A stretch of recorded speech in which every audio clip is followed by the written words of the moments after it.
7 अक्टूबर 2023 से शुरू हुई हमास और इजराइल की जंग पर अब ब्रेक लग सकता है, क्योंकि इस जंग को रोकने के लिए ट्रंप ने इजराइल से बातचीत के बाद शुक्रवार को हमास को 2 दिन का अल्टीमेटम दिया था। रविवार को यह वक्त पूरा होना था, लेकिन उससे पहले ही हमास ने शांति प्रस्ताव को मान लिया। ट्रंप ने इस बात की जानकारी दी और कहा कि हमास इजराइल के बाकी बंधकों को रिहा करने के लिए राजी है, यानी हमास ने शांति समझौता स्वीकार कर लिया है। जिसके बाद ट्रंप ने इजराइल से गाजा पर बमबारी रोकने का आदेश दिया है, जिसके बदले में ये सवाल उठ रहे हैं कि अब हमास के हथियार डालने के बाद गाजा में क्या क्या बदलेगा। नमस्कार, मैं हूं विवेक पाल और नव भारत टाइम्स पर आपका बहुत बहुत स्वागत है।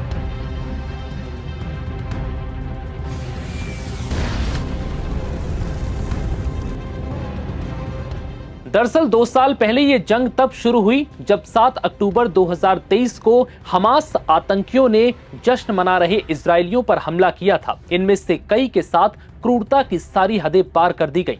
हमले से निकली दुष्कर्म, हत्या और नृशंस अत्याचारों की कहानियों ने लोगों को गुस्से और गम में भर दिया। हमास ने इसी दौरान 250 से ज्यादा इजरायलियों को बंधक बना लिया। तब से अब तक इन बंधकों की रिहाई को लेकर इजराइल लगातार हमास पर बड़ी कार्रवाई कर रहा है। इजराइल की इस कार्रवाई में गाजा शमशान बन चुका है। हजारों लोगों को मौत के घाट उतार दिया गया। इस बीच कई समझौतों के तहत हमले रुके और बंदियों की अदला बदली हुई, यानी इनमें से कुछ बंधकों को हमास वापस इजराइल को सौंप चुका है, लेकिन अब भी कई बंधक हमास की कैद में हैं, जिसके कारण ये जंग अब तक थम नहीं सकी। हमास के खिलाफ इजराइल का बदला और भी भयंकर और मानवता के लिए शर्मनाक रहा। इजराइल ने बदले की इस लड़ाई में अब तक 66,000 फिलिस्तीनियों को मौत के घाट उतार दिया। हमास का सैन्य और राजनीतिक नेतृत्व लगभग शून्य हो चुका है।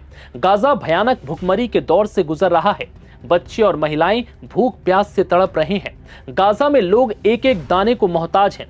लेकिन अब 2 साल बाद ट्रंप ने दावा किया है कि गाजा में अमन लौटेगा, क्योंकि इजराइल और हमास के बीच अब शांति समझौता होने जा रहा है।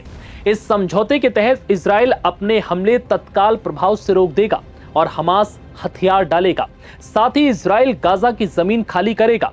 गाजा को फिर से पुनर्जीवित करने के लिए दुनिया भर के कई देश आगे आएंगे।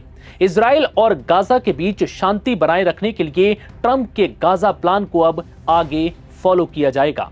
ट्रंप के शांति समझौते पर हमास ने कहा है कि वो गाजा में गुप्त स्थान पर रखे गए सभी इजरायली बंदियों को, चाहे वो जीवित हों या मृत, रिहा करने पर सहमत है। हमास के पास इजराइल के 28 ऐसे कैदी हैं जिनकी मौत हो चुकी है। हमास इनके शवों को अभी भी अपने पास रखे हुआ है। अब हमास इनके मृत शरीर को इजराइल को वापस सौंपेगा। हमास ने कहा है कि वो इस शर्त पर सहमत हो रहा है ताकि युद्ध का अंत हो और इजरायली सेना गाजा पट्टी से पूरी तरह से हट जाए। हमास ने यह भी कहा कि वो गाजा की सत्ता फिलिस्तीनी टेक्नोक्रेट्स के एक समूह को सौंप देगा। हमास का कहना है कि शांति वार्ता एक व्यापक फिलिस्तीनी राष्ट्रीय ढांचे के भीतर चर्चा की जानी चाहिए, जिसमें हमास को भी शामिल किया जा सके और वो इस पूरी जिम्मेदारी के साथ योगदान को निभाएगा भी।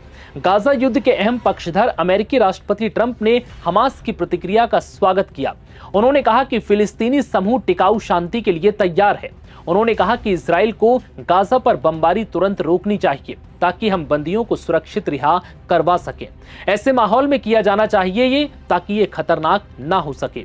इस हमले से ही उन विवरणों पर चर्चा हो जिन पर काम किया जाना है। ये सिर्फ गाजा की बात नहीं, बल्कि ये मध्य पूर्व में लंबे समय से चाही जा रही शांति की बात है। इसके बाद एक वीडियो मैसेज में ट्रंप ने कहा है कि ये एक बड़ा दिन है। देखते हैं कि आगे क्या होता है। हमें अंतिम निर्णय ठोस रूप से लेना होगा। मैं आपको बस इतना बताना चाहता हूं कि ये एक बहुत बड़ा और खास दिन है। हर कोई इस युद्ध के अंत और मध्य पूर्व में शांति की कामना में एकजुट था और हम इसे हासिल करने के बेहद करीब हैं। हमास और अमेरिका के बयान पर इजराइल के प्रधानमंत्री बेंजामिन नेतन्याहू के कार्यालय ने एक बयान जारी कर घोषणा की कि इजराइल सभी बंधकों की तत्काल रिहाई के लिए ट्रंप योजना के पहले चरण पर तुरंत कार्रवाई को तैयार है। इसके बाद प्रधानमंत्री ने इजराइल डिफेंस फोर्सेस को मौजूदा हमले को रोकने और पूरी तरह से रक्षात्मक रणनीति अपनाने का आदेश दिया। जिसके बाद ऐसा लग रहा है कि इस घोषणा के बाद लगभग 726 दिन से लहूलुहान गाजा में अब बहुत कुछ बदलने वाला है और एक बार फिर गाजा में चैन अमन लौटेगा। साथ ही इजराइल और हमास की दुश्मनी का भी अंत हो जाएगा। लेकिन यहां सवाल यह है कि यह शांति कब तक कायम रहेगी, क्योंकि हाल फिलहाल में यह सोच लेना कि ट्रंप के समझौते से दोनों देशों में चैन अमन लौट आया है तो गलत होगा, क्योंकि हमास और इजराइल में कई मुद्दों पर हालात अब भी बिगड़ सकते हैं। फिलहाल इस वीडियो में इतना ही। इजाजत दीजिए। नमस्कार।